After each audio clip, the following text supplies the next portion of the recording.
26.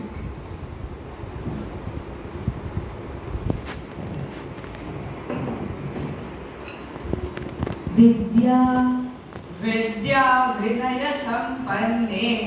ब्राह्मणे गविहस्तिनि शुनि चैव श्वपाके च पंडिता समदर्शिनः इहैव तेर्जितः सर्गः येषां साम्ये स्थितं मनः निर्दोषं हि समं ब्रह्म तस्माद् ब्रह्मणि ते स्थिताः न प्रहृष्येत् प्रियं प्राप्य नो द्विजेत् प्राप्य चाप्रियं स्थिरबुद्धिरसम्मूढः ब्रह्मविद् ब्रह्मणि स्थितः यत्साङ्ख्यैः प्राप्यते स्थानं तद्योगैरपि गम्यते एकं साङ्ख्यं च योगं च यः पश्यति स पश्यति सन्न्यासस्तु महाबाहो दुःखमाप्तुमयोगतः योगयुक्तो मुनिर्ब्रह्म न चिरेणाधिगच्छति युक्तः कर्मफलं त्यक्त्वा शान्तिमाप्नोति नैष्ठिकीं युक्तः कामकारेण फले सक्तो निबध्यते सांख्ययोगौ पृथक् बालाः प्रवदन्ति न पण्डिताः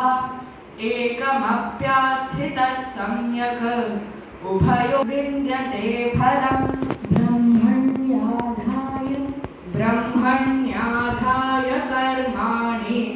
सङ्गं त्यक्त्वा करोति यः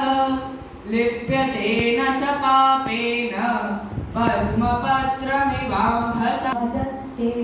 नादत्ते कस्यचित् पापं न चैव सुकृतं विभुः अज्ञानेनावृतं ज्ञानं तेन मुह्यन्ति जन्तवः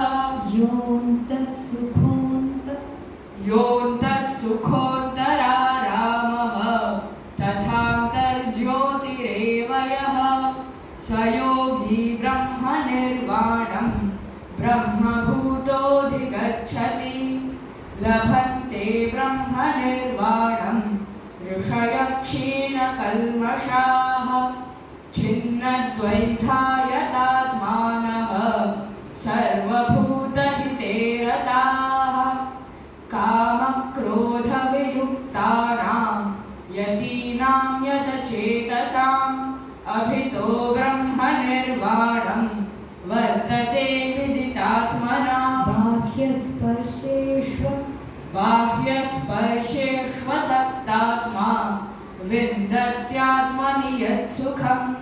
स ब्रह्मयोगयुक्तात्मा सुखमक्षयमश्नुते ये हि संस्पर्शजा भोगाः दुःखयोनय एव ते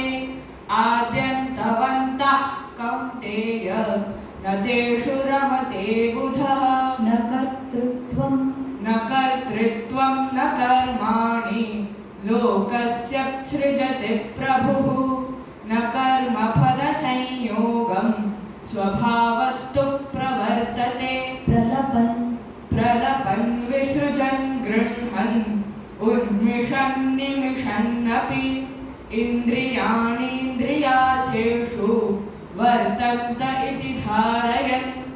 ब्रह्मण्याधाय कर्माणि सङ्गं त्यक्त्वा करोति यः लिप्यते न स पापेन पद्मपत्रमिवाम्भसा श्रीभगवानुवाच सन्न्यासः कर्मयोगश्च निःश्रेयसकरावुभौ तयोस्तु कर्मसन्न्यासात् कर्मयोगो विशिष्यते ज्ञेयः स नित्यसन्न्यासी यो न द्वेष्टि न काङ्क्षति निर्द्वन्द्वो हि महाबाहो सुखं बन्धात् प्रमुच्यते ये हि संस्पर्शजा भोगाः दुःखयो योनय एव ते आद्यन्तवन्तः कौन्तेय न तेषु रमते बुधः शक्नोति हैव यः सोढुं प्राक्शरीरविमोक्षणात् कामक्रोधोद्भवं वेगं स युक्त